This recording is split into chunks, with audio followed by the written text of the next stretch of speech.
Vocês colocaram, por exemplo, problemas decorrentes da escolha do local do inversor e das proteções tem sido também, às vezes, uma armadilha para o integrador. Então, do ponto de vista um pouco mais técnico, Marcelo, como que o integrador tem deslizado nesse aspecto? Bom, primeiramente, nós temos que entender que quando o integrador ele faz o orçamento, ele faz baseado num índice de radiação que não é atual. Então, o índice de radiação que está lá no CRECESB, que é amplamente utilizado, ele não é um índice de radiação desse ano, por exemplo. Ele é anos anteriores, se não me engano, é uma média até 2017. Então, já existe uma distorção. Por menor que seja, ela já existe. Pode ser uma distorção até favorável, mas ela existe. Então, a gente já não tem controle sobre isso. É um primeiro elemento. O segundo é que os dados do CRECESB, né, que indicam lá o índice de radiação, ele é sobre uma determinada posição do telhado, um ângulo com o plano, e também em relação à direção para o norte verdadeiro. Agora, encontrar isso numa residência, num imóvel, num comércio, é muito difícil. É improvável que ele vai encontrar exatamente as mesmas condições com que ele calculou. Então, se ele não considerou essas variações, né, ele vai estar gerando menos energia, ou seja, ele vai entregar menos energia do que ele prometeu. Começa aí. O telhado pode trazer problemas estruturais. Pode ser um telhado antigo, ele pode ter ser um telhado frágil, a estrutura dele, então ele não vai suportar a carga que vai ser colocada nele, né? A pessoa simplesmente não olha, e eu entendo isso sendo uma tremenda de uma irresponsabilidade. Imagina você colocar num barracão onde você tem automóveis embaixo, um estacionamento, por exemplo, e não contratar um engenheiro que possa fazer um cálculo e avaliar a estrutura, emitir um laudo com RT, para mim é uma irresponsabilidade, porque pessoas vão transitar embaixo dessa edificação com um peso que talvez ela não suporte e pode provocar um grave acidente, inclusive com perdas de vida, né? Então, avaliar o telhado é o primeiro ponto, e avaliar de forma realmente sustentável, ou seja, ele vai suportar essa carga, e mais do que isso, numa condição de chuva e vento intenso, vai haver uma sobrecarga. Esse telhado vai suportar? Né? A gente não vê ninguém avaliando isso. O padrão de entrada, conforme já dissemos, o sistema ele tem uma característica peculiar, né? O sistema fotovoltaico ele gera energia no momento da insolação. E ainda tem uma característica, vamos dizer assim, mais refinada. Ele gera o pico da energia, o máximo, num curto intervalo de tempo, que, dependendo da latitude, varia em torno de 10, 10 e meia até as 14 horas, mais ou menos nesse período. Então, nesse curto espaço de tempo, ele vai injetar uma quantidade muito grande de energia, e às vezes o padrão de entrada não suporta. Depende muito do perfil energético daquele cliente. Se for um cliente, por exemplo, comercial, que ele abre o escritório dele, vamos imaginar, às 9 horas ou às 8 horas da manhã, e fecha às 17 ou às 18 horas, ele vai estar consumindo essa energia exatamente no período da insolação. Então, é bem provável que o padrão dele vá suportar. Né? Vamos supor que ele não consuma nada à noite. Agora, um cliente que tem um perfil energético mais distribuído, um supermercado, por exemplo, onde ele vai ter um consumo igual praticamente no período do dia e à noite, então, certamente, eu não tenho nenhuma dúvida de que o padrão dele não vai suportar aquela energia que vai ser necessária ser injetada.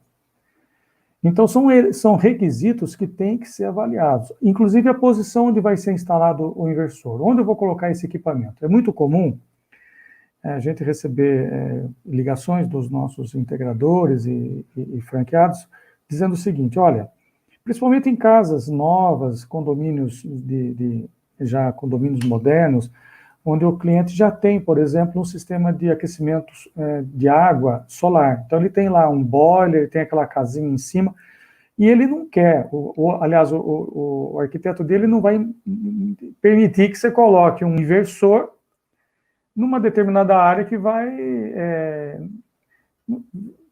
interferir num paisagismo, num acabamento, alguma coisa assim. Então, ele vem com aquela proposta: posso colocar o inversor junto com o boiler lá no telhado? E o cliente insiste nisso, e é óbvio que não, por várias razões. Vamos citar pelo menos 3, vai. Primeiro, é proibido.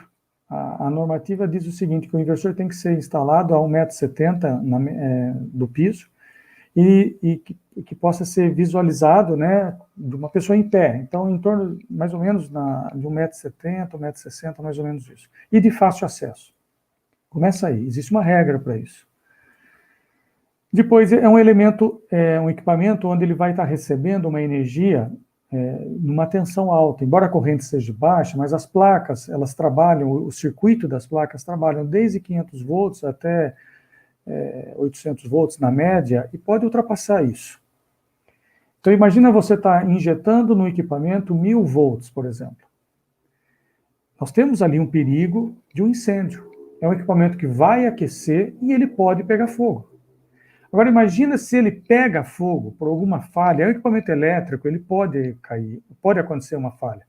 Imagina se ele pega fogo, ou nele, ou nas proteções, por alguma razão, uma descarga atmosférica que provoque um curto, alguma coisa.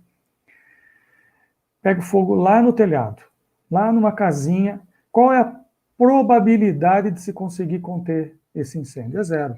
Então, o cliente vai perder a casa dele. E isso se não for uma consequência de perda de vida e tudo mais. Agora, quando se instala no local de fácil acesso, existe a possibilidade dele conter um defeito, um incêndio, um provável início de incêndio. Ele pode cortar a energia do padrão e ter lá um extintor e apagar esse incêndio. É possível, existe essa possibilidade. E, finalmente, a terceira é que, por ser um equipamento eletrônico, ele já vai aquecer no momento onde ele faz a transformação da energia que ele vai receber das placas fotovoltaicas e transformar numa corrente alternada. Ele aquece naturalmente. E o inversor tem a seguinte característica: quando ele aquece demais, vamos imaginar que ele seja instalado num local com baixa troca de calor, um local fechado, então não vai ter lá uma ventilação. Ele vai aquecer, ele pode chegar numa determinada temperatura em que o software entenda que aquela temperatura é perigosa para o inversor, e ele vai lá e muda o ponto de rastreio das placas, para diminuir a produção de energia, para que ele possa se resfriar.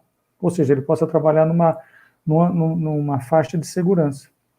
Qual é a consequência disso? Ótimo, o inversor soube lidar com aquela temperatura excessiva, mas ele vai diminuir a injeção de energia. Ou seja, o cliente não vai ter a energia que ele comprou, né? Então ele vai ter um baixo desempenho. Então, instalar os equipamentos em locais adequados, placas na posição correta, sem sombreamento, num telhado que vá suportar, o inversor num local de fácil acesso, que não seja baixo o suficiente para uma criança tocá-lo, mas que não seja difícil para que uma pessoa possa tomar uma atitude e desligá-lo numa situação de emergência, e que ele possa trocar a temperatura adequadamente com o ar e possa se resfriar de forma natural, e aí sim desempenhar de forma mais adequada o papel para que ele foi projetado, né? Então, são requisitos mínimos que têm que ser observados, mas que, volto a insistir, na ansiedade ou falta de conhecimento, é omitido, né? E qual é o resultado final? Um risco ou uma baixa geração?